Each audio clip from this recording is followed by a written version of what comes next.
Hello and welcome to today's video. Today we're going to be talking about whether or not electric vehicles are actually better for the environment or the opposite. So let's get started. The birth of the electric vehicle was a rocky start, with the unveiling of the most popular hybrid car, the Prius. Although sales of the Prius were promising, the car quickly gained the reputation of being boring and slow, and something only an old person would drive. Prius drivers even became somewhat of a meme in pop culture. Wow, Peter, a free gas card. This could save us a lot of money. Yeah, everyone except Brian, because he bought a Prius. What a dumbass.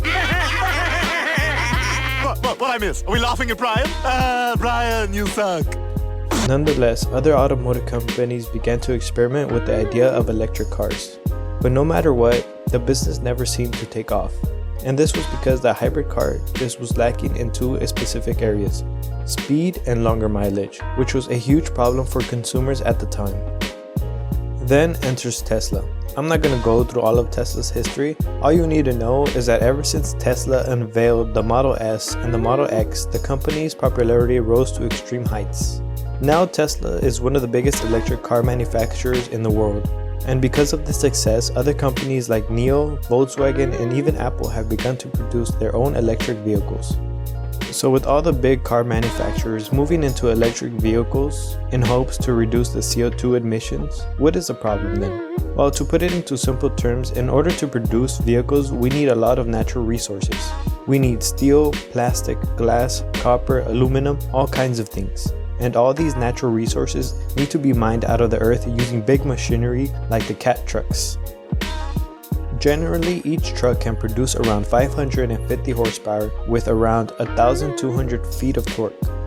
And since these trucks are not electric, that means that on average, each truck can emit around 161 grams of CO2 carbon emissions per ton mile.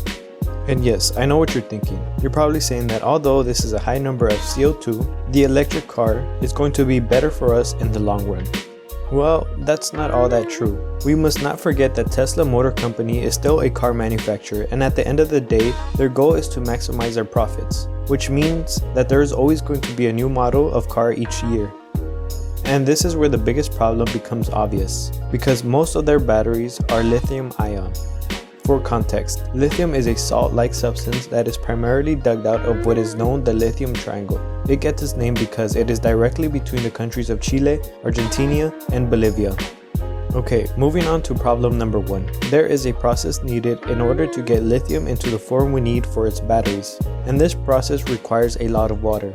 It is well known that mining companies take up at least over 65% of all natural water in these areas, severely limiting the locals' use of water and negatively affecting their agricultural ecosystem.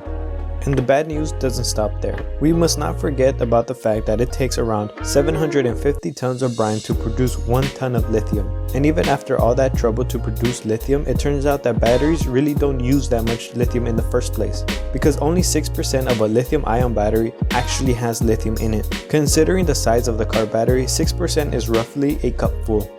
Also, let's not forget that another main ingredient of lithium-ion batteries is cobalt. And the issue with this is that mining companies in third world countries primarily use child labor to mine out cobalt. Mining all these resources from the earth can produce a ton of carbon emissions.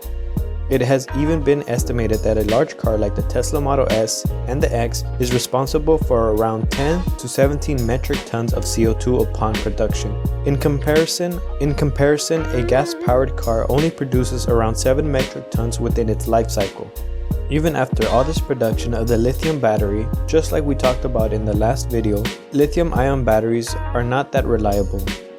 This is because the batteries in the Tesla cars only have a limited number of charge cycles before the battery eventually dies out.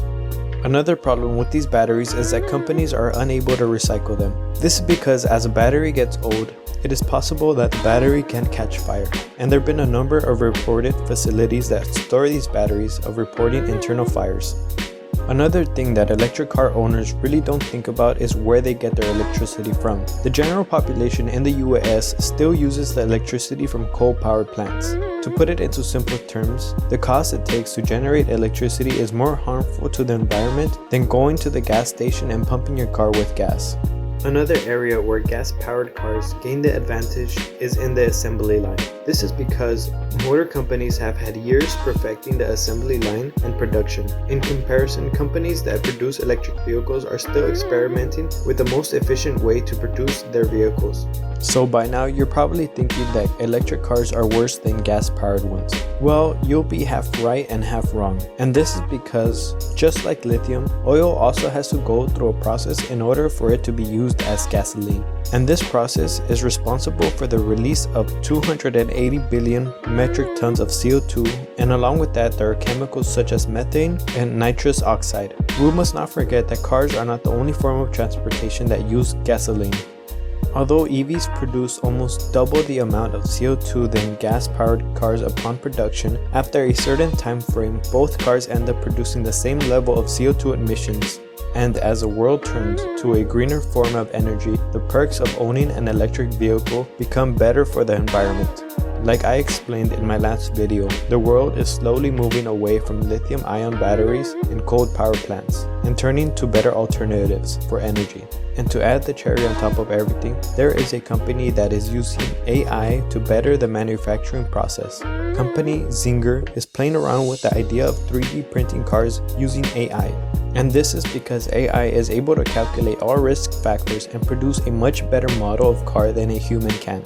Hopefully, with all these technologies put together, we can achieve a better, faster form of transportation without having a negative effect in our environment. So this is all for this video. I hope you liked it and learned something new today. And like always, I'll see you next week. And please don't forget to like and subscribe.